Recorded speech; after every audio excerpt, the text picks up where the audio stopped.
Pakistan, as one of the hardest hit countries in the world, pays a high price for global CO2 emissions. And this is why we will work with all our energy at the COP27 in Egypt to achieve a fair distribution of the cost of climate change, adaptation, and above all, the issue of loss and damage will be put on the agenda. Russia's illegal war of aggression against Ukraine also has dramatic global impact. Though the battlefield may lie in Europe, the ramifications of this war is felt across the globe, not only because of the massive increase in the price of food and energy, but also because this blatant violation of the UN Charter has made the world, for each and every one of us, for each and every country, less secure. This is why next week every vote counts in the UN General Assembly. It will be a resolution on the illegal annexation by Russia of territory in Ukraine. The intention is to impress upon Russia that these territories belong to Ukraine. No one must be allowed to call into question the sovereignty of a country, and particularly not through the use of violence.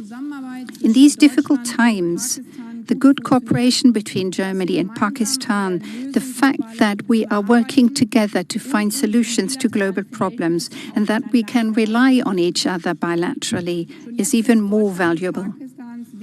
Germany is already Pakistan's most important trading partner in the European Union. One strategic consequence we've drawn from Russia's war of aggression is that we intend to diversify our relations in the economic sphere.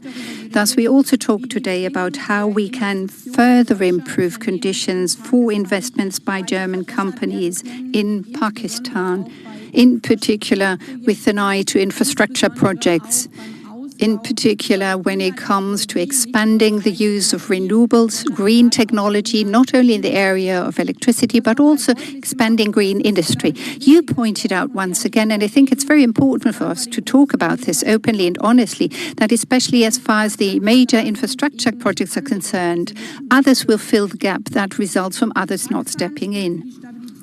Pakistan plays a very important part for stability in the region, in particular as regards Afghanistan.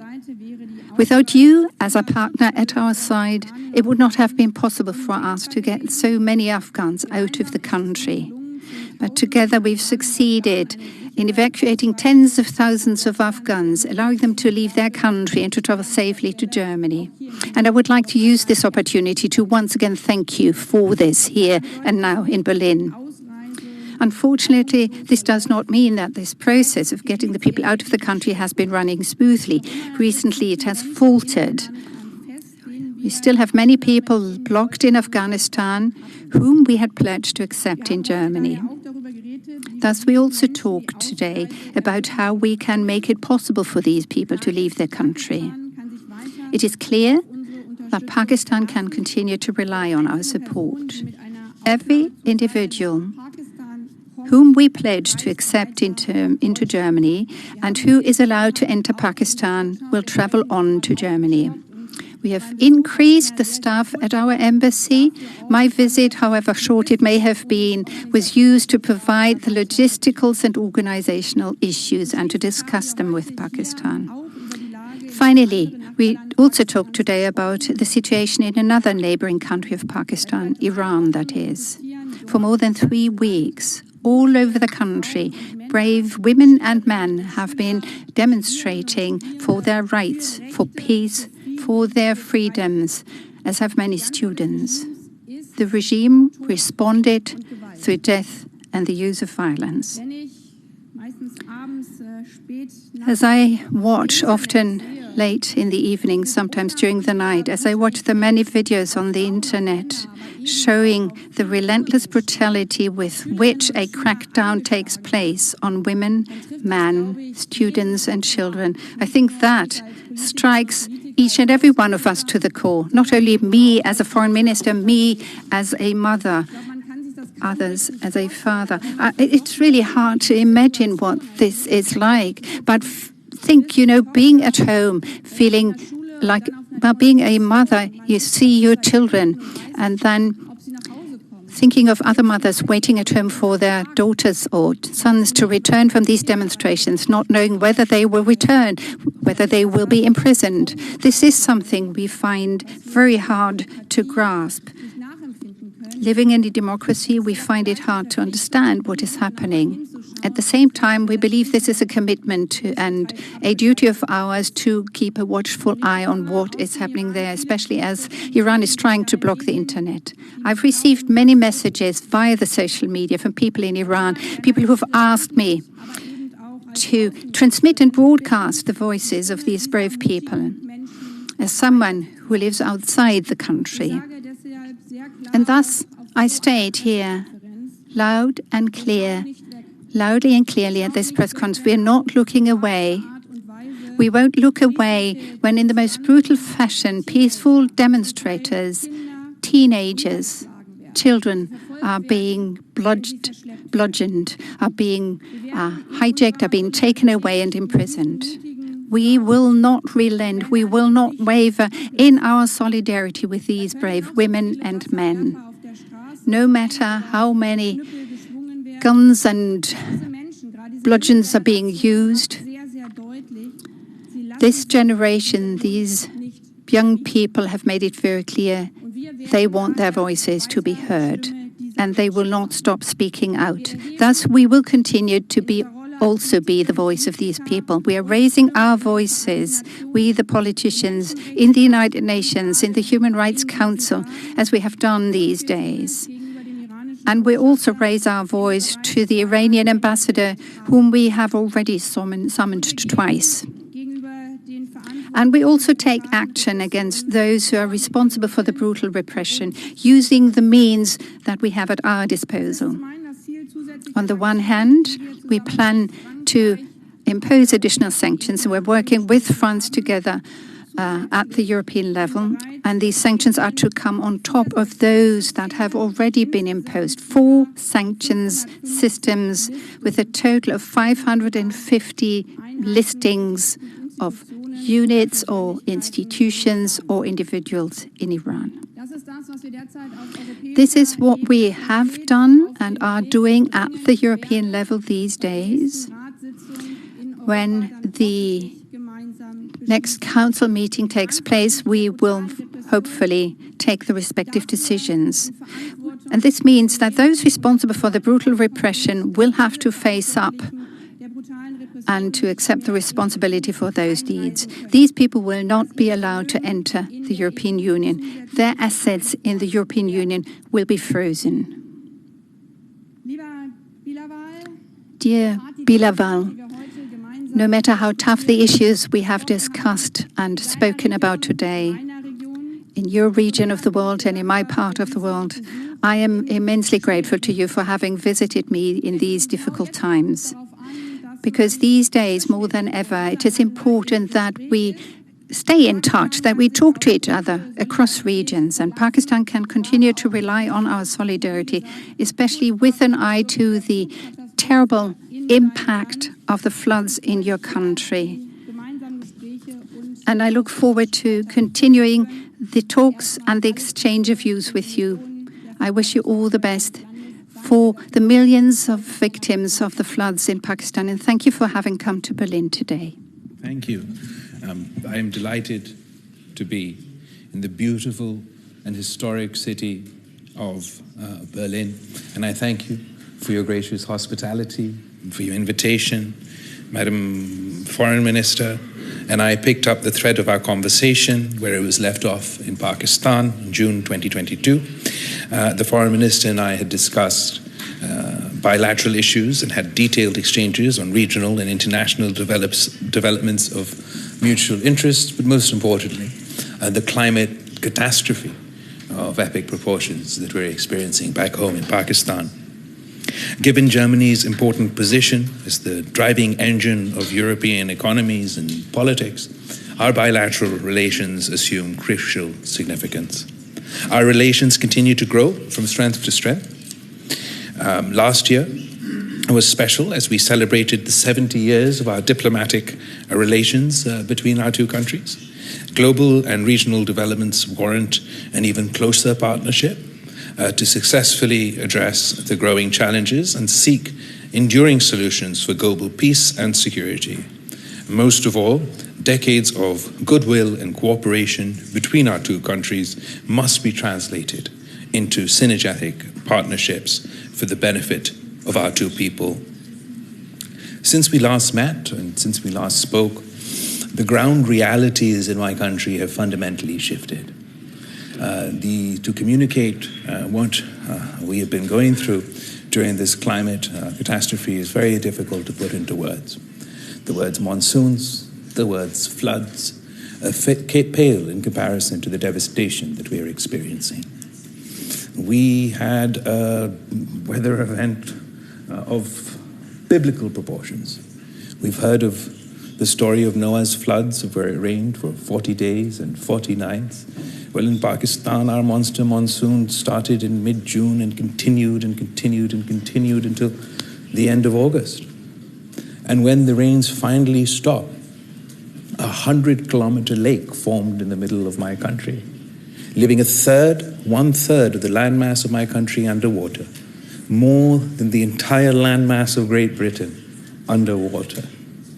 1 in 7 people, 1 in 7 of my population, 33 million people affected, of which 16 million, as I mentioned, are children. 600,000 are pregnant women waiting to give birth under the open sky. 1,700 people have passed away so far, a third of which are children. The climate devastation has left more than 1 million houses destroyed, 4.3 million acres of standing crop underwater. The UN World Health Organization, has warned of a second catastrophe in the form of a health catastrophe with waterborne diseases spreading at epidemic proportions. We have concerns about food security following the flood damage, and then in addition to that, the economic consequences of this tragedy is already being felt and will continue to get worse if we're unable to address it. We're incredibly grateful to the German people, to the German government, to yourself for the support, the assistance that you've given so far, but Madam Foreign Minister, particularly given your leadership on the topic of climate change, I requested today your assistance and leadership on this issue, because I want to be able to get justice for my people. As the United Nations Secretary General said, it is not a question about charity, it's a question of justice.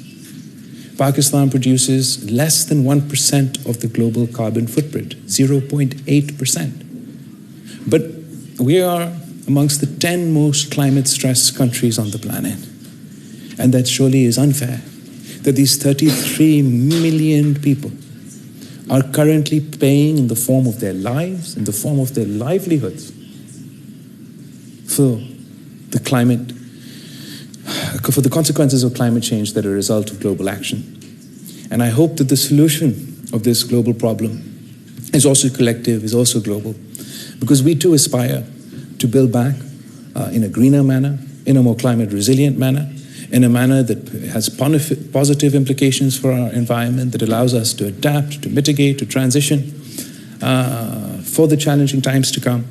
And your leadership and support would be very much appreciated during this phase. Frankly, Pakistan needs its own green revolution and green politics.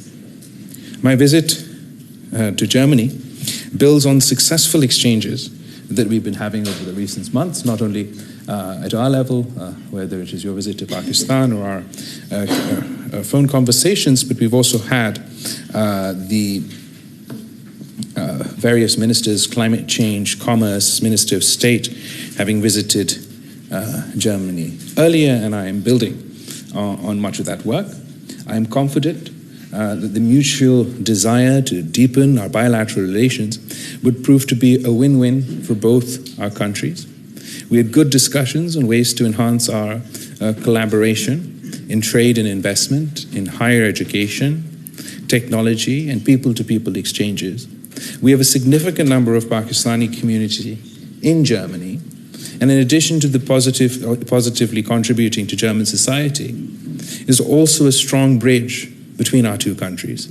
Similarly, Germany is a popular destination for our students to pursue higher educational studies, and we must work together to facilitate and create more opportunities for such engagement. Germany is one of our largest trading partners in Europe, and our trade has registered an increase in recent years. The GSP Plus status has also positively contributed, as it has proved to be mutually beneficial undertaking, and we count on your continued support for the renewal of the GPS Plus status for Pakistan. We also discussed the establishment of a formal Pakistan-Germany Chamber of Commerce in Pakistan, which would be vital stepping stone to materialize the envisioned economic engagement. Our discussion on regional issues were also useful. We remain concerned over the ongoing war in Ukraine and continue to emphasize the necessity of dialogue and diplomacy to settle this conflict. As a gesture of solidarity, despite our own economic difficulties, despite the fact that Pakistan is largely an aid-receiving country, and there are two countries that we make an exception for. We provide humanitarian assistance to the people of Afghanistan in their time of difficulty, and we provided humanitarian assistance to the people of Ukraine in the time of difficulty. On the issue of Afghanistan, I would like to highlight the grave humanitarian situation being faced by 40 million Afghani people. The international community needs to work together to help the people of Afghanistan avoid a complete and utter economic collapse and the subsequent repercussions of such devastation, which would include an exodus of refugees and an impact on law and order and stability in my region, but also, heaven forbid, internationally. While at the same time, it is also our hope that the Afghan authorities would be responsive to the expectations of the Afghan community regarding respect for human rights, inclusivity, and to take effective actions against terrorism. Afghanistan, like Ukraine, needs the international community's support. And as a responsible country on the international stage, Pakistan facilitated the evacuation of 90,000 people from 42 different countries from Afghanistan in 3 phases of humanitarian safe passage after the 15th of August 2021. We had facilitated requests from Germany also and hope to be of further assistance. At the end, I'd like to highlight, Madam Foreign Minister, the grave human rights violations being committed in occupied Jammu and Kashmir and the risks it poses for regional peace and stability. I reiterate that peace in South Asia would not be possible without the peaceful resolution of the Jammu and Kashmir dispute, in accordance with the UN resolutions, in accordance with international law, and with respect to international institutions, their resolutions and their frameworks, and in accordance with the wishes of the Kashmiri people. I conclude by thanking the Foreign Minister for her invitation, and I'd like to invite her once again to visit Pakistan at her earliest convenience. I am confident that our interactions in Berlin would help to further deepen and strengthen existing ties between our two countries. I thank you. We have time for 2 brief question rounds. Madam Minister, Ukrainian President Zelensky called upon people today to stop President Putin to use nuclear weapons by making a preventive attack. Do you think that that is a conceivable approach? Do you support it? And a question to the Pakistan Foreign Minister, how can we stop President Putin? And another question to Mr. Zardari. The ministers made the point yesterday, a vote is to be taken on the resolution on the annexation of Ukrainian territory by Russia next week at the UN General Assembly. What is Pakistan going to do? Will you support the resolution? The last time a vote was taken, you abstained. Question that you just asked me, I am absolutely sort of astounded and horrified that I'm standing in 2022 Berlin and we're discussing the potential use of nuclear weapons. I mean, this is absolutely not an option, and surely we've agreed throughout history and should continue to agree that the use of nuclear weapons is not an option for anyone anywhere in the world. I would beseech the rulers of Ukraine and the rulers of Russia to engage in dialogue and diplomacy and find a peaceful resolution to this dispute. I question what humanity would say of us, what history would say of humanity. Sorry. That when we were faced with a once in 100 years global pandemic, an existential threat to the human race, when we were simultaneously faced with climate catastrophe after catastrophe, the exponential warming of our planet, another existential threat to the human race, that we decided it was an appropriate time to engage in more conflict, in more war. We are worried about the direction that the events are taking. We continue to respect and insist on the respect of UN resolutions, UN international law, and UN Charter, whether it is Kashmir or whether it is anywhere else. It is preposterous that we are having conversations about the use of nuclear weapons. I plead for sanity and hope and pray that we can engage in dialogue and diplomacy and find solutions to these problems. As far as the United Nations is concerned, our coalition government in Pakistan will consult amongst ourselves and then formulate a policy accordingly.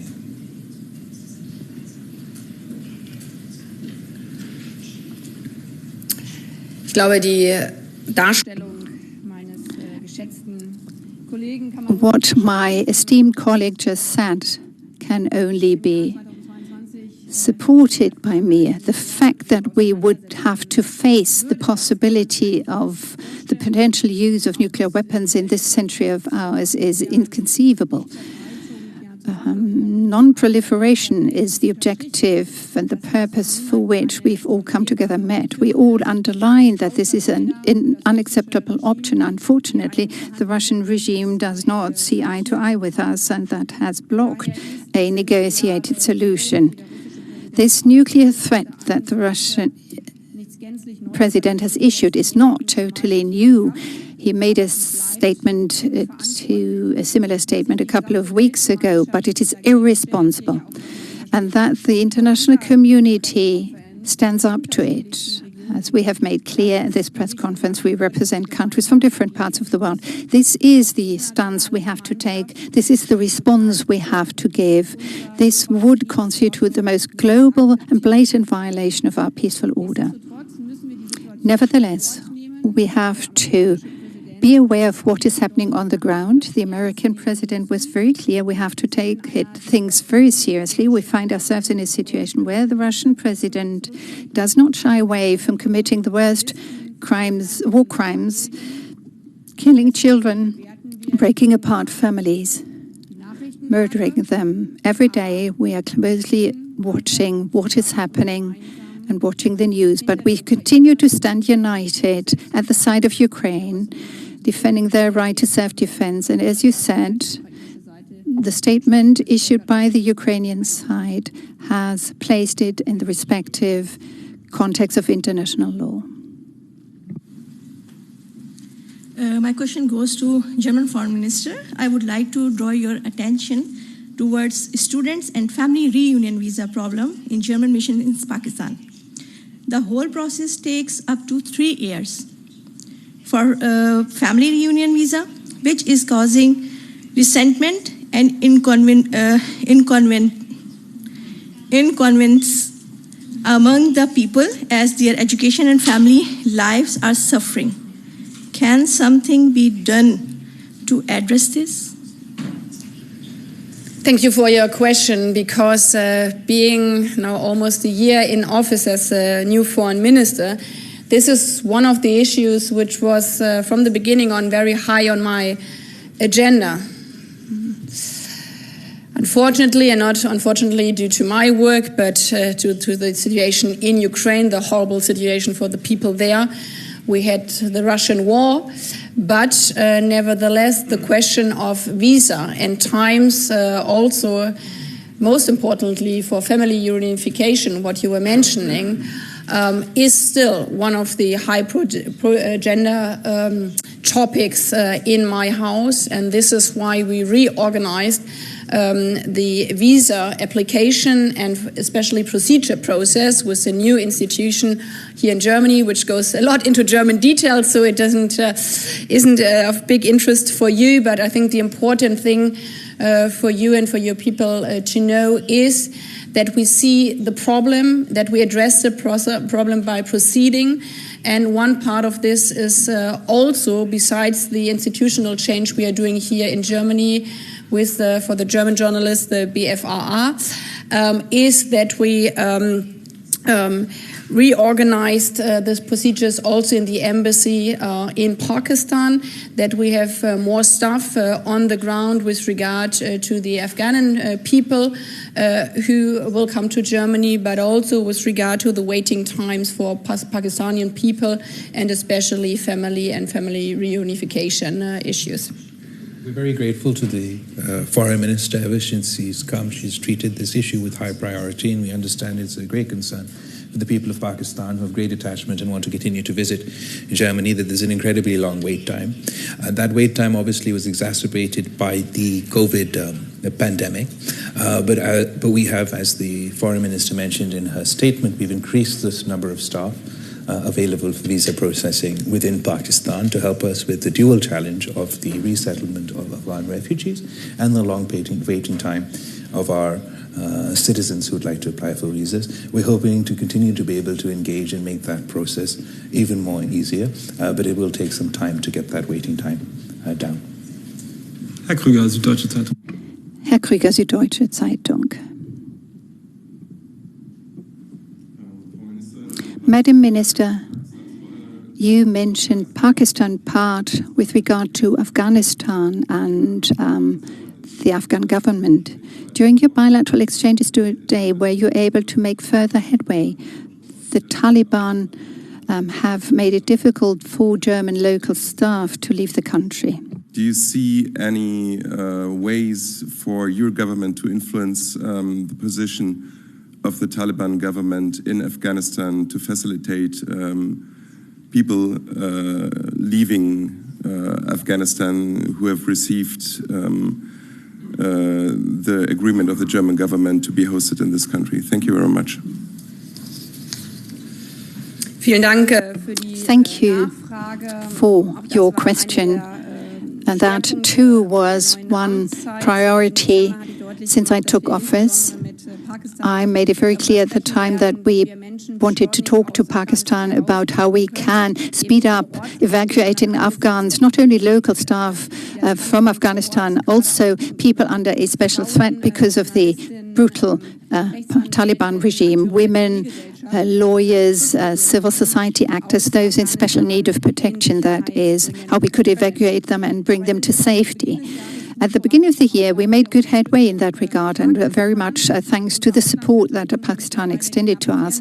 Our missions have granted roughly 40,000 visa for such people in special need of protection. More than 18,000 were issued at the mission in Islamabad, which goes to show how important our cooperation with Pakistan is in this regard. We organized 83 charter flights taking people out of Pakistan, taking the people directly to Germany, because that constituted one of the major impediments at the beginning, where the Pakistani government quite rightly so, pointed out that people had to be taken out of Afghanistan or allowed into Pakistan that did not hold passports should be provided with an opportunity to quickly leave the country in the direction of Germany. And thus we attended to that. And the Pakistani government also made it very clear that they would assist us in a second and third such phase of evacuation. 7,500 people were evacuated during the second phase. It went very well. And then in spring, when I visited, we agreed that there would be a third such phase. And as you already indicated, because of the behavior of the Taliban, people had great problems leaving the country because the Taliban prevented them from doing so. So very many people now don't want to stay in Afghanistan on the basis of the present situation. And we've been able to evacuate roughly 2,400 people with our support and above all with the support of the Pakistan authorities. They were able to leave Afghanistan. Roughly 1/3 of these only had a tazkira, not a passport. And that is how we agreed to proceed again. Thank you very much. A great thank you goes to the Pakistan government.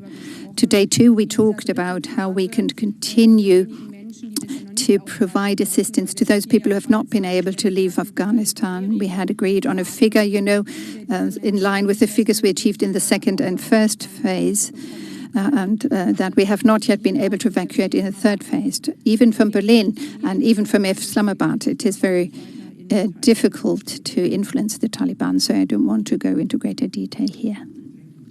This has also been a high priority area, and we must look at the positives and then talk about the difficulties that we face. So during phase 1, 2, and 3, we managed to get a significant number of people out, not only those destined for Germany, but those destined for 42 different countries across the world. And we did initially receive positive cooperation on this front.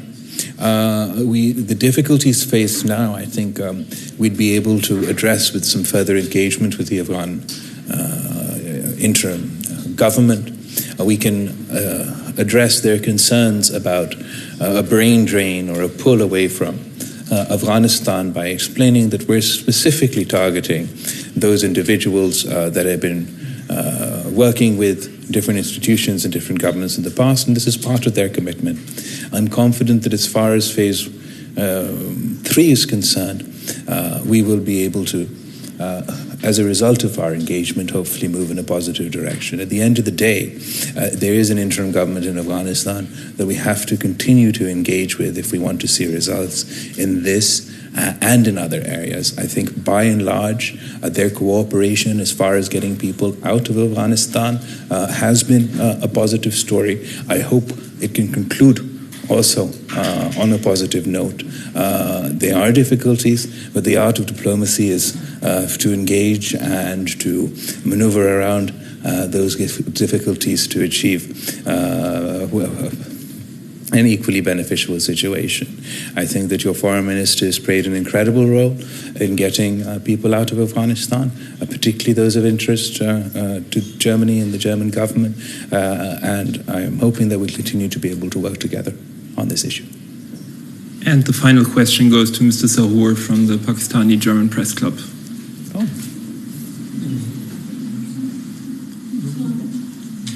Pakistani German Press Club.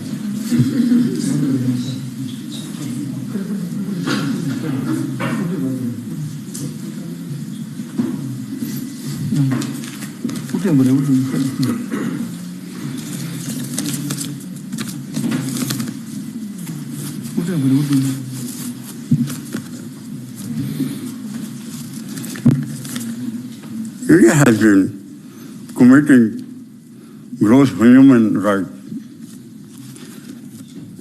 violation in Indian occupied Jammu and Kashmir. Since past 7, right, they have been aggravated by their illegal and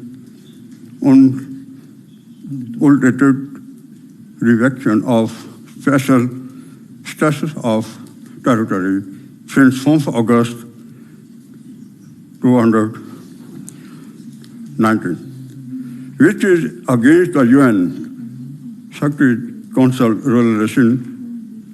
What role can Germany play in the resolution of the Jammu and Kashmir dispute as per the appreciation of the Kashmiri people and the international law? I think he's asking about Kashmir and the occupied territories.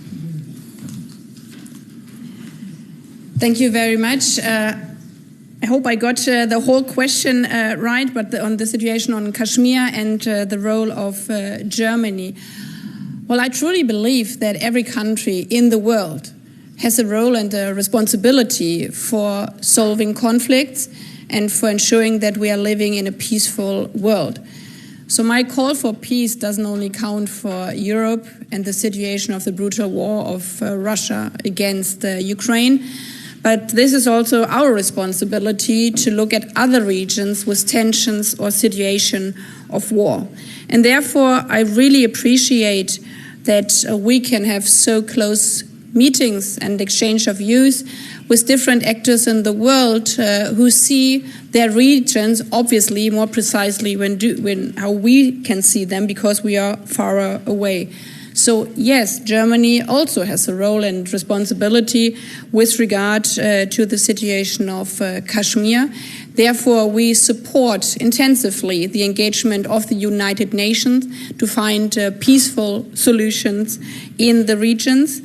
We see positive signals, and as my colleague has said rightly, we also should look also at the positive signals we are seeing in these difficult times with regard to the cross-border cooperation between Pakistan and India. For example, with regard to the situation of Afghanistan and the food situation of Afghanistan, I think it's also very positive that there's a peace process and the situation of Waffenstillstand, so a ceasefire in the region, which is kind of stable, and we support all the engagements with regard to the ceasefire. However, there are tensions, the minister has described it, so we encourage Pakistan and we encourage India to follow the track of the ceasefire, to follow the track of the United Nations, and to intensify the political dialogue